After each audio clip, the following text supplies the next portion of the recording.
If you're experiencing crashing issues while playing Apex Legends, follow these steps to troubleshoot and potentially resolve the problem. Step 1. Check system requirements. Ensure your computer meets the minimum system requirements for Apex Legends. This includes checking your CPU, GPU, RAM, and storage space to confirm they align with the game specifications. Step 2. Update graphics drivers. Visit the website of your graphics card manufacturer NVIDIA, AMD, or Intel and download the latest drivers. Keeping your graphics drivers up to date can resolve compatibility issues that may cause the game to crash. Step 3. Verify game files. Open the game launcher, Origin, or Steam and find the option to verify the integrity of the game files. This process will check for any corrupted or missing files and replace them, which can help fix crashing issues.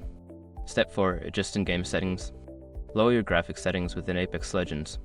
Reducing settings such as resolution, texture quality, and effects can help improve performance and stability, potentially reducing crashes.